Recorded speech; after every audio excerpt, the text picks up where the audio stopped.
Hello Ram Ram ji. तो आज शुरू कर दिया था हमने सुबह के पकवान बनाना। तो बनाने तो लगी थी मैं सब्जी रोटी, पर इतनी देर में अंदर से आवाज़ आई कि आज सब्जी रोटी नहीं, आज नाश्ते में कुछ अच्छा सा बनाओ। तो फिर मैंने अच्छे से नाम पे बना दिया था इंदौरी पोहा।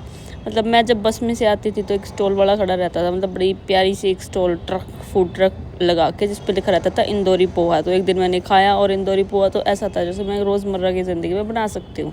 तो आज मैंने वही इंदौरी पोहा बनाने के लिए तैयारी पकड़ रखी थी, जिसके लिए मैंने एक साइड भूनने रख दी थी ये प्याज और दूसरी साइड रख दी थी मूंगफली रोस्ट होने के लिए। और फिर साइड बाय साइड उसको खट्टा मीठा फ्लेवर देने के लिए मैंने खांड के साथ मिला दिए थे 2-3 नींबू और थोड़ी देर इसको पिघलने के लिए रख दिया था। फिर अपने ये मसाले के लिए प्याज के साथ डाल दिया था टमाटर भी और थोड़ी देर रोस्ट किया डालकर कड़ी पत्ता, और फिर जो नमक मसाले होते हैं वो सब डाल के मैंने इसके अंदर पोहा मिला दिया था और मिला दी थी सारी मूंगफली और किशमिश भीगी हुई जो है वो भी मैं इसमें डालने वाली हूँ। तो उस दिन हम सारे टीचर्स ने वो इंदौरी पोहा खा तो लिया था चाव चाव में इतने दिन वेट करके, पर जैसे वो होता है ना ऊँची दुकान फीके पकवान, तो जितना हुआ हमने मचा रखा था इंदौरी पोहा का उतना ज़्यादा स्वाद वो था नहीं, पर फिर भी हमने अपना खा लिया था। तो सब ने ले लिया था एंजॉय इस स्वाद से इंदौरी पोहा का। और फिर आगे थी हमारी आंटी, सारी साफ़ सफाई करके चली गई थी और हमने साइड बाय साइड अपनी सब्जी भी तैयार कर रखी थी और मम्मी ने तैयारी पकड़ रही थी राबड़ी और लस्सी को मिलाने की। और यहाँ पे टेक्नोलॉजी का फुल फ़ायदा उठाते हुए मम्मी ब्लेंडर से ही राबड़ी को मिला देती है। सही है, जब अपने हाथ के परेशान कर रहे हैं, जब हम अपने टेक्नोलॉजी का यूज़ इतने अच्छे से कर सकते हैं।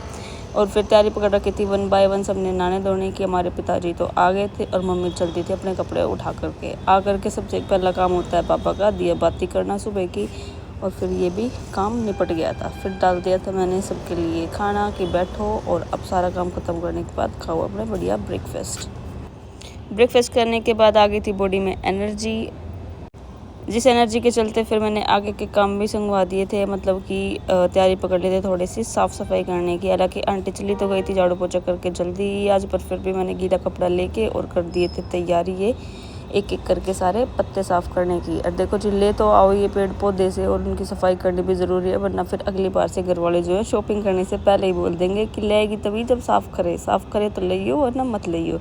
तो ये मौका ना देते हुए मैं पहले ही ध्यान रखती हूँ कि अपनी चीज़ों को साफ़ सुथरा रखूँ। इस सुंदर से दिखने वाले रबड़ ट्री को, रबड़ प्लांट को और सुंदर दिखाने के लिए हटा दी थी मैंने एक एक पत्ते से इसकी मिट्टी। और फिर आसपास आजू बाजू जितने भी छोटे मोटे पेड़ पौधे और रखे हुए थे उनकी भी कर दी थी मैंने सफाई और हो गए थे बिल्कुल चकाचक साफ। दाएं बाएं ऊपर नीचे हर जगह कर दी थी मैंने साफ़ सफाई। और फिर बारी आ गई थोड़ा फर्नीचर को भी साफ़ करने, क्योंकि आजकल के मौसम के चलते कभी भी आंधी आ जाती है और हर एक चीज़ पे मिट्टी चढ़ा के चली जाती है। तो फिर किरकिराट ना हो हाथ लगाते ही, और आज छुट्टी भी है तो सब फ़ायदा उठाते हुए मैंने कर दी थी साफ़ सफाई। और अब आ गया था टाइम हमारा थोड़ा सा एनर्जी बूस्ट करने का। तो बनाया था मम्मी ने गूंद का तीरा, सब ने अपना गूंद का तीरा पिया और गर्मी को दूर भगाया। दोपहर में करने के बाद लंच कर लिया था सबने रेस्ट अपना बढ़िया सा, और देख ली थी मैंने और राहुल ने 2-3 सीरीज़ के एपिसोड।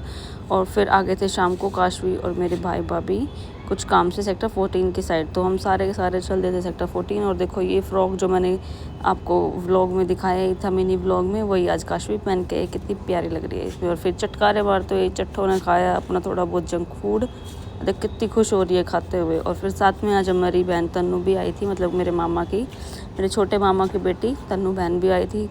तो कर कुरा के सारे काम अब बारी आ गई थी इनको टाटा बाय बाय बोलने की। तो हमारे घर के बाहर छोड़ते हुए ये हमें बाय बाय करके चले गए। तो आज के लिए बस इतना ही, मिलते हैं अगले व्लॉग में।